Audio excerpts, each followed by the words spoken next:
Eto po mga bossing ko, ang isa sa mga sikreto para ang swerte ay tuloy-tuloy. Walang humpay na pasok ng swerte mga bossing. Subukan nyo po itong gawin at mapapasin ninyo na lagi kang ia-adya kung saan lagi ikaw ay suswertehin. Maraming blessing ang darating bukod sa inyo pong sipag at tiyaga at pananalig sa mahal na Panginoon ay sabayan nyo ng ganito mga pampaswerte at ia-adya naman kayo nito kung saan lagi kayo ay suswertehin.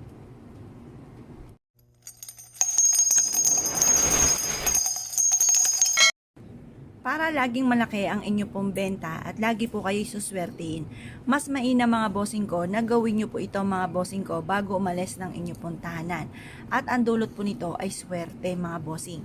Kung kayo po ay isa sa mga negosyante at nais po na magkaroon ng malaking benta, gawin nyo po ito bago umalis ng inyong tahanan tuwing umaga mga bossing. Or kaya po kapag kayo nasa mood, lalo-lalo na kapag ito ay Martes or Biyernes. At ito po ay sinisigurado ko po sa inyo na buong araw kayo ay suswertihin mga bossing. At may mga darating sa inyong swerte na hindi nyo inaasahan. Ganito lang po ang inyo pong gagawin. Kumuha po kayo ng isang mangkuka na asin or isang platito. Yung mga local na asin lamang ang ating gagamitin para hindi ito masayang.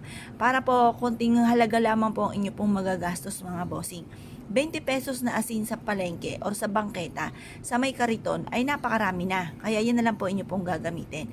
Konting asin lang naman ang ating kailangan mga bossing. At pagkatapos mga bossing ko, kailangan din natin ng langis or kaya po mga bossing, basta kahit anong klase ng langis. Kung mapapasin ninyo, konting-konti na lang tong langis ko at ito po isa sa mga sikreto ko na ginagawa bago umalis ang tahanan mga bossing.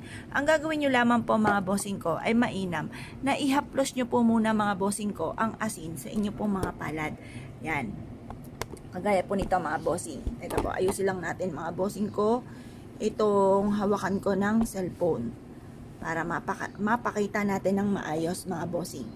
Ganito po ang inyo pong gagawin. Ihaplos nyo lamang po ito mga bossing ko sa inyo pong palad.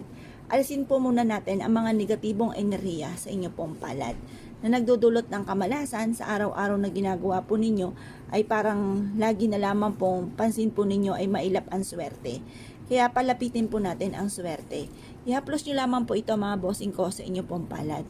At pagkatapos ito mga bossing ko, habang kayo po yung naghahaplos na ganyan, tinatanggal natin ang kamalasan, paulit-ulit ka nagwi-wish na magkakaroon ako ng maraming pera at kailanman na hindi na ako mauubusan ng pera, lagi akong suswertihin.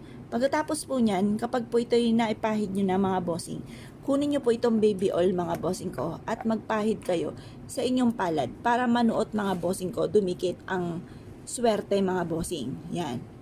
Ngayon pa mga bossing, ang gagawin nyo lamang, ihahaplos nyo po ito sa inyo pong palad. Kagaya po nito mga bossing. Yan, haplos nyo lamang. Simula na ito ng tagumpay ko at kailanman na hindi na ako mamumblema tungkol sa usapin ng pera.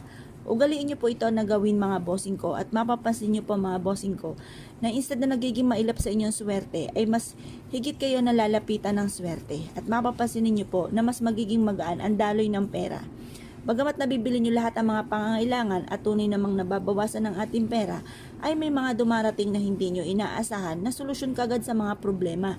Kaya mas mainam po mga bossing ko ay meron kayong mga ganitong mga pamamaraan upang sa ganon ay maiwasan nyo kung ano man ang mga matagal nyo nang pinoproblema mga bossing lalo na tungkol sa usapin ng pera. Ngayon pa mga bossing ko kayo po naniniwala, bago kayo umalis ng inyong tahanan, ay mainam na subukan nyo po muna itong gawin.